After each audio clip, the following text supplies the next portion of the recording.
I used magic to choose a man to be my husband, but no one there was my type. However, on my way home, I suddenly noticed a man in danger. I quickly went forward to save him, but I was still a step too late. I looked at the man's condition and felt very awkward. Then I used magic and realized the man was just asleep. I wanted to leave, but then I remembered my mother's pressure to get married, so I decided to make this man pretend to be my husband. Then I used magic to make the man float in the air, and I shook the pretending to be asleep man awake. Seeing himself suspended in the air, the man was very shocked. Then I introduced myself to him. I said I was the one who had just saved him, so I asked him to pretend to be my husband as repayment. The man looked confused at this.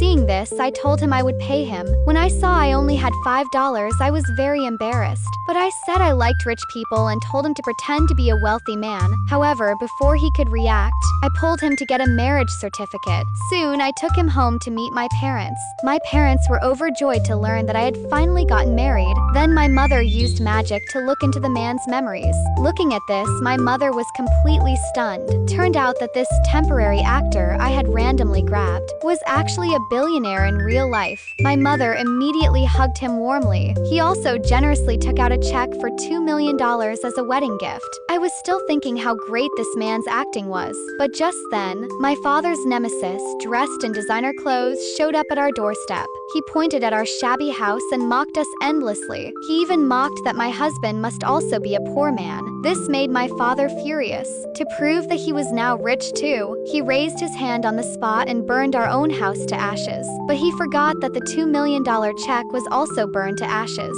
Seeing my home turn to rubble, I was instantly filled with regret. I vented all my anger on the man. It was all his fault for acting so well that my parents had believed it. But the next second, the man made a phone call. He claimed he was going to buy a luxurious villa for my family. This made the other family very suspicious. They didn't know if it was true or not, until my father's nemesis caught a glimpse of the expensive watch on the man's wrist. Only then did he realize that the person before him was a truly big shot. Afraid of offending this unprovocable wealthy patron, the nemesis's family was so scared they fled in panic, wetting their pants. This was simply unbelievable. The actor I randomly found really was a wealthy man.